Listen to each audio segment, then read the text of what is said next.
Hey guys, Boomfish TCG here, back at it again with another video. This time we're going to be taking a look at, it's another one of our craft classes, and with the new format coming up and a lot of major events coming, so this would be in terms of Toronto, Philly, personally I'm going to Toronto. So for this, we're going to be starting off with Festive Sword, one of the flashiest options available to Sword. And there's a lot to digest in here, so we're going to get into it. There are some tools that we've been using from the past, but most of this stuff is going to be new. Now, as with many of these, I'm going to gripe with how Bushi does their deck organizing these days, but it's still really nice to deck build, so I do suggest it. But yeah, it's still not that perfect. So to start off, we have our one drops. It's out of order, but we're going to start off with the one drops. So the first one that I really would like to cover is Stay in Paradise. I think it's a wonderful card, especially considering that if we did the numbers, chances are that you're going around 66% or more of your deck. So that's like 2/3 or more of your deck being festive, probably like 3/4. So this thing's going to take a look at the top, be able to grab what you need from it, and you're really going to be able to benefit from it. There are some times where you're actually going to need it in order to like grab your play. It's so cheap that it really gives you options before you have to commit to anything. If it was like 2 mana, obviously it'd be a little bit sketchier, but I think this is a great card. People are going to be scrambling for it if you don't already have like your neutral package or whatever. But yeah, no, great card. Nothing to complain about there. And very simple. Knight on the town. Select an enemy follower. Deal 2 damage to it and create a glittering gold. And as it defines at the bottom, and I'll put it up on the screen, glittering gold has an effect on it. Ignore it. Imagine it as a resource. Imagine it as you are like, you need to build these up, and they're almost like bullets in a gun, or like arrows.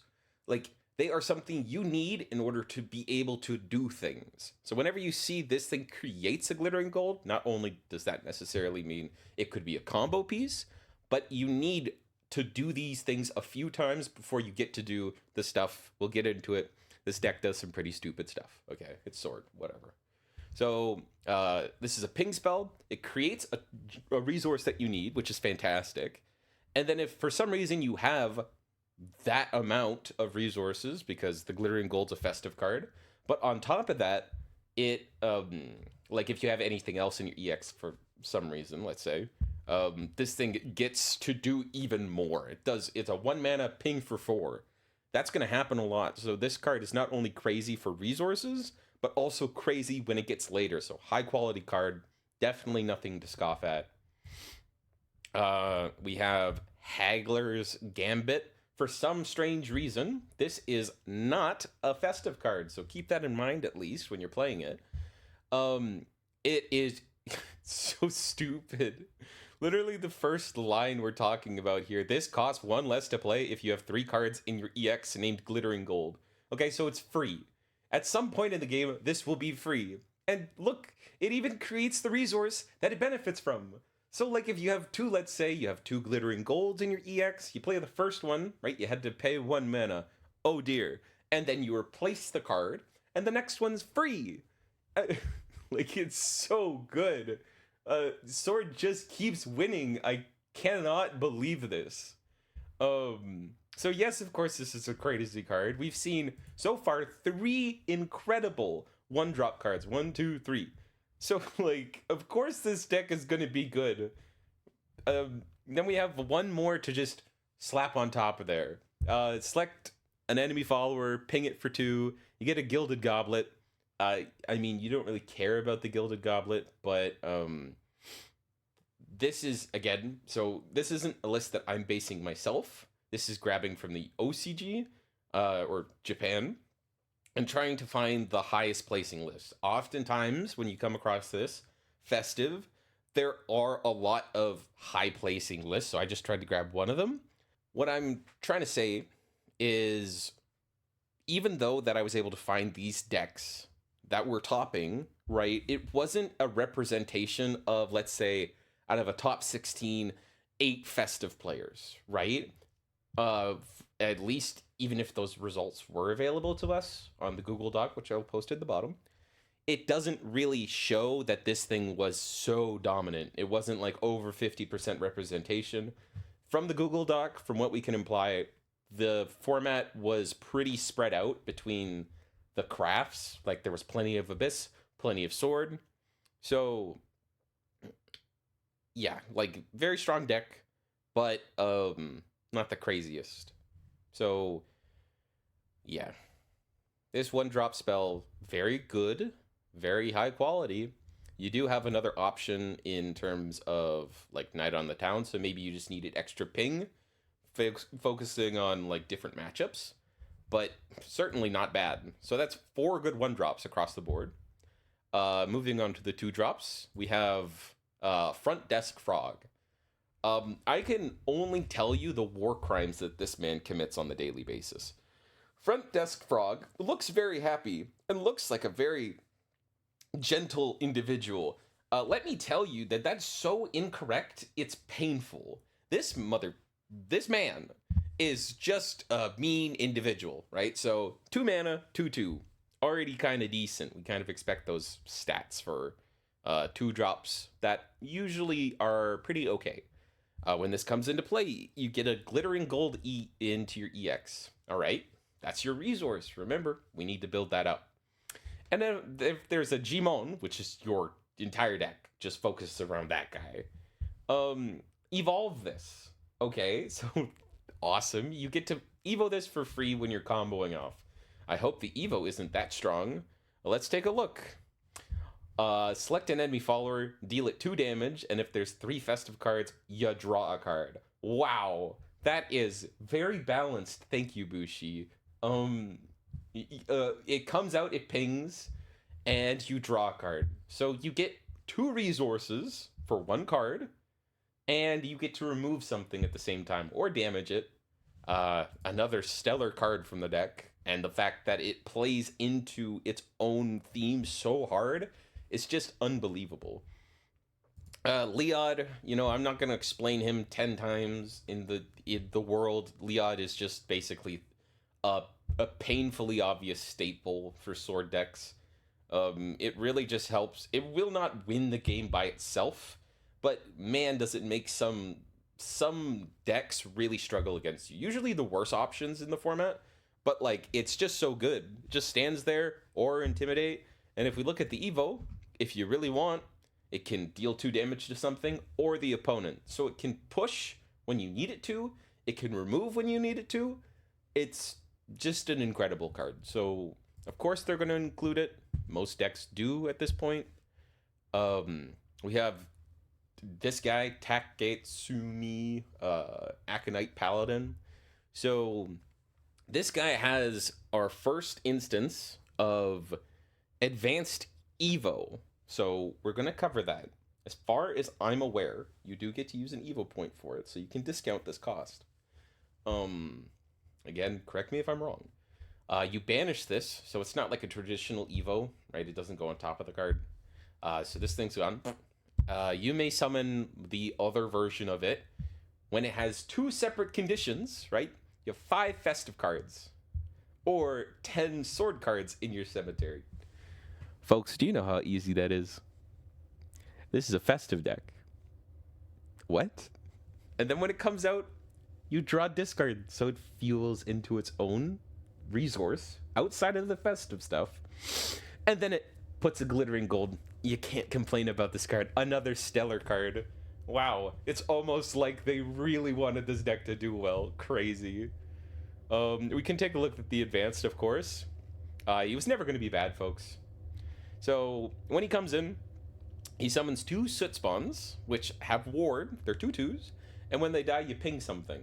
So this this fella really makes me mad, because he swarms out. He's a 4 mana 5/6, which is a stat line anything else in the game would love to be, and Then he also has an effect that doesn't cost anything. Tap, select enemy follower, ping it 5 and 3 to the enemy leader. It could have been 2, Bushi. It could have been. But you chose not to. So I guess we have to deal with the consequences. It's an incredible card. It doesn't have any other text to it. So in this instance, if this is your only play, you will only be able to remove 1 card, but the wards do help you like stabilize a little bit, and they're really annoying to get rid of. But I guess when I was looking at advanced evos or hearing about them, I was expecting them to be like really, really bad. This card is simply just like, it's good, right? I'm not saying it's bad, but like it could have been a lot worse. They could have thrown on a lot of flavor text on it. Hell, they could have given it Intimidate, because they love sticking that on stuff these days. But it doesn't. So, yeah, it's just a really strong card. What can I say? This is the new staple. If you're playing a festive strategy that really leans on it, you're probably playing this card.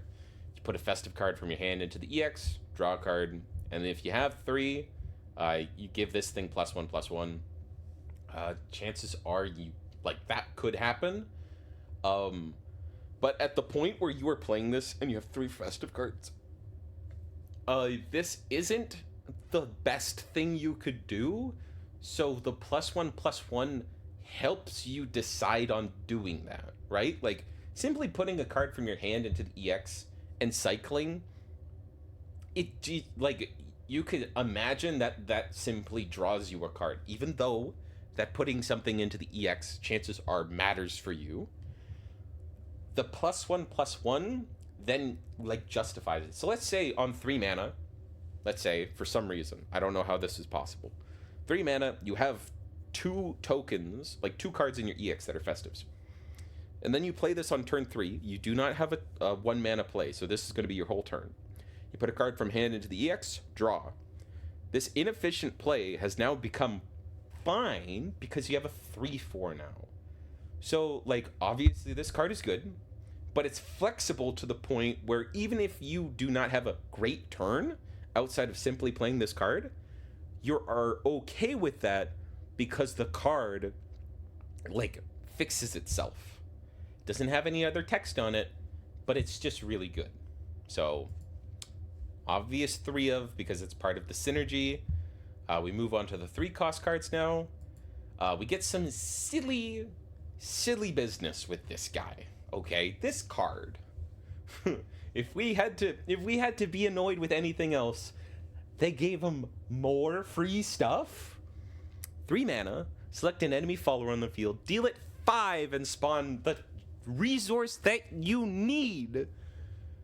And if there's 5 cards in your graveyard that are festive, or 10 sword cards in your cemetery, search and summon the guy that's going to give you an endgame. Are you kidding me? For free? I've seen other stuff, let's say in Levin, where you have to pay extra in order to do their effect, right?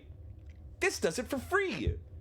In Haven, I'd have to cut off my own arm to get this kind of effect, but they get it for free. Lovely. It's an incredible card. I'm just glad it's not a quick. You know, that's great, but we'll have to see in the future. Disciple of Usurpation is an old card, but imagine that this is simply another option of good storm damage, right? It's 3, so it's a 3 mana 3/2. Whatever. But the fact that the later the game goes, the happier you are, because this becomes like, let's say, a 5/2, is really strong, because this deck's it's a combo deck, but it mostly focuses around storm damage. So like that just helps you out in order to close out simple game states. So yeah, it's a great card. They only play 2 of it because it doesn't play into the normal theme, and I guess I'm a little bit curious on why this card, right? Like, it's not a festive. I don't really see much theme, like much thief theming so far. So it really just seems like an all right card you decided to put into the deck. Okay, Just curious. Okay, I'm not too sure on that. We have the new Octress. Very, very good card. And it synergizes with the 1-drop spell of spawning in the Gilded Gauntlets. This thing puts another token. I'll put it up on the screen because this one doesn't even define what that card does. But you don't even really need to worry about that because this thing's whole occupation is to, for 0 mana, up to twice per turn, you get to play a loot card from your EX for free. That's really stupid. Okay. And, of course, this card is so good, right? Such a self-sufficient idea that you don't really need any more justification, right? There's a lot of sword staples that people have just been throwing in lists. We've had in the past a Wasteland Sword that topped an event relatively recently that was running the regular Octress, and that was just such a good card that they decided to include it. In this case, you're staring at a card that is very high quality, self-sufficient, right? It does something by itself. It doesn't require an extra cost, and has good stats. So they're not including it at a 3 of, but I agree with it. Still a little bit curious, right? I haven't really seen the huge payoff with this kind of stuff, but like they're not bad. So like I'm fine with them anyone having an excuse to play these cards. This little lady, the masterful musician, I have a problem with though. This lady is a mean one, okay? She does too much. I lose to this one, unironically, more than I lose to Jimon. And I'll explain, okay? Because Jimon obviously is a stupid card, but let's just get into it. So, you put a glittering gold, and if there's a Jimon, you heal, right? So this deck has a way of healing itself, and most of the time when you're interacting with Jimon, this happens for free, so you, like, sure, you just gain 3 life. Awesome. So it creates the resource, does its thing. Let's take a look at its Evo. This is a problem, okay? Whenever you get a glittering gold in your EX, like when one comes in, not once per turn, folks, target something on the field, deal it 3 damage, and ping the enemy leader for 1. That last part didn't need to happen, but this is not once per turn, and it happens by itself. It creates one, and then obviously starts clearing the board. So,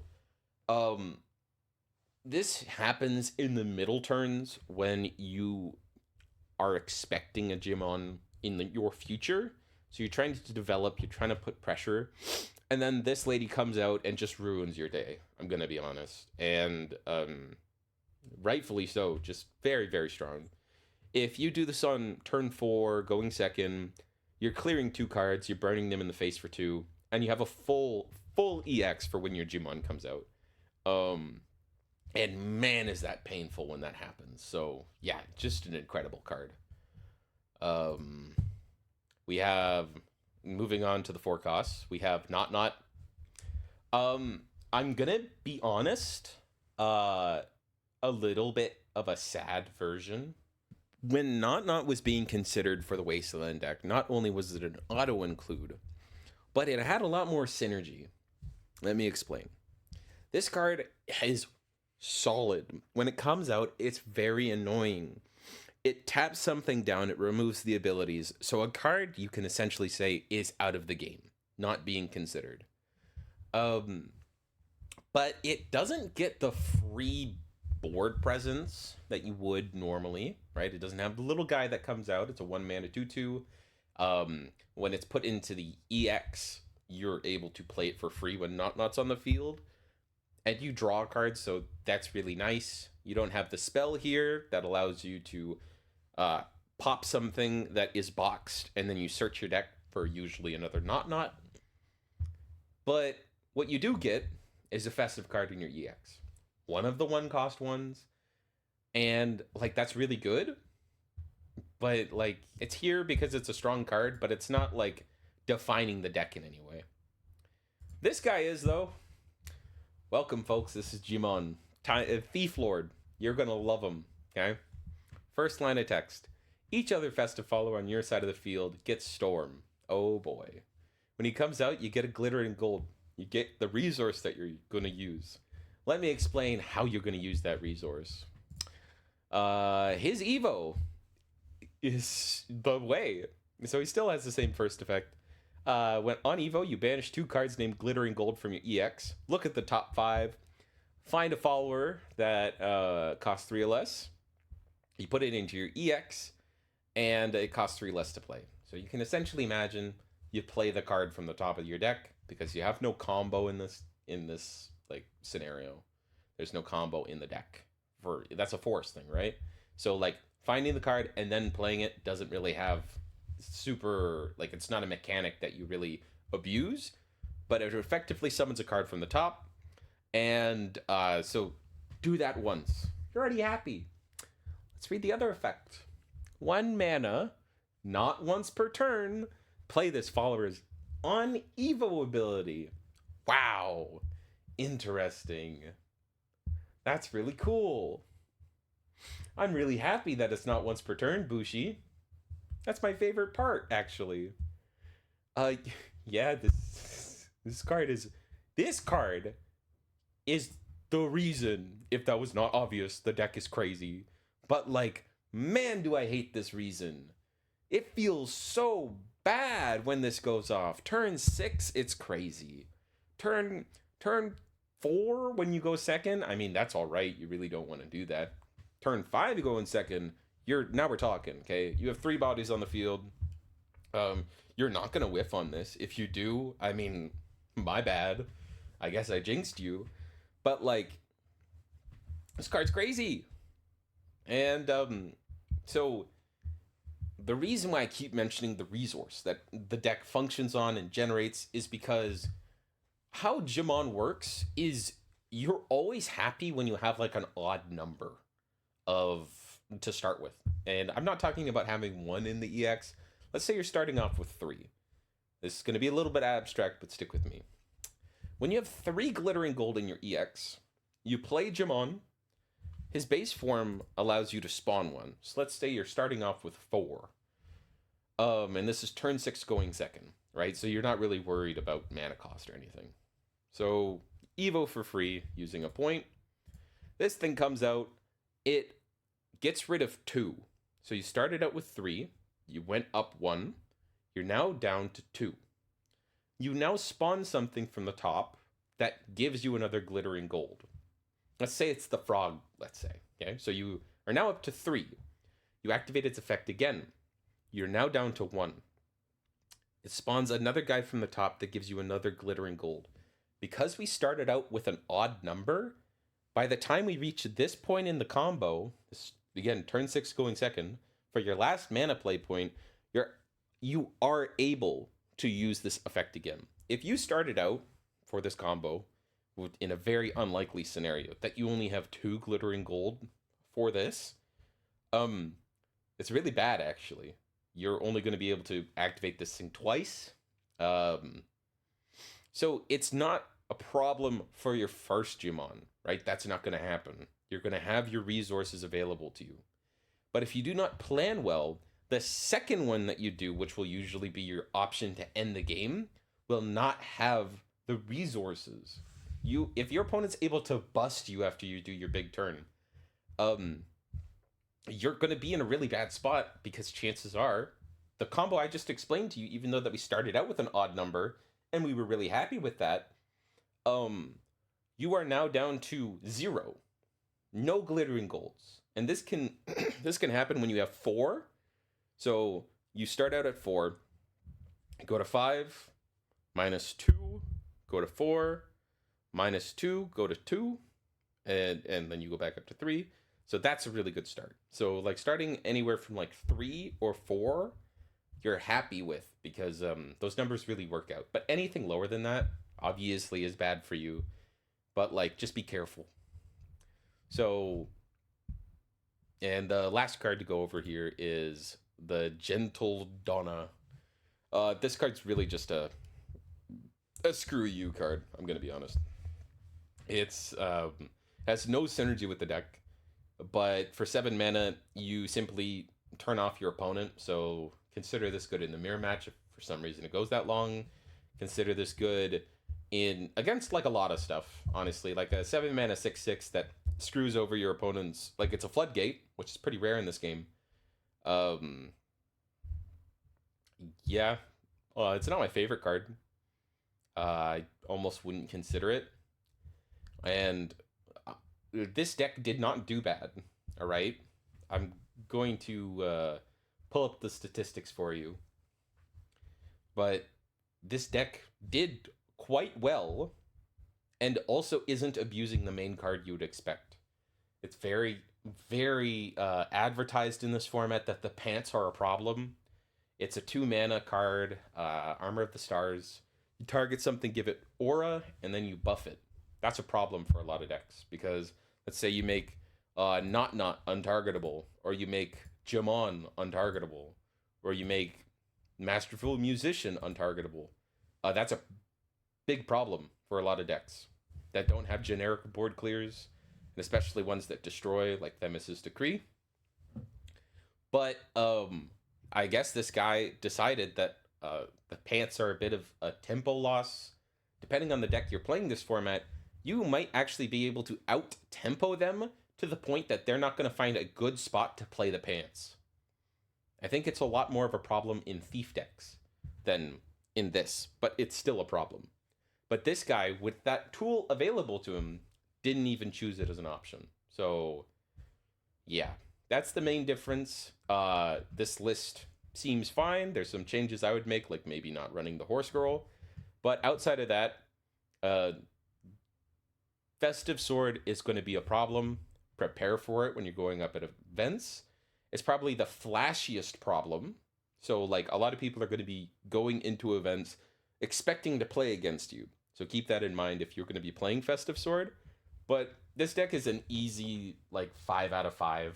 So I'm going to give this deck 5 Boomfish out of 5.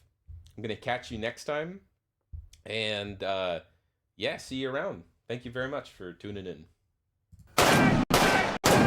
Congratulations.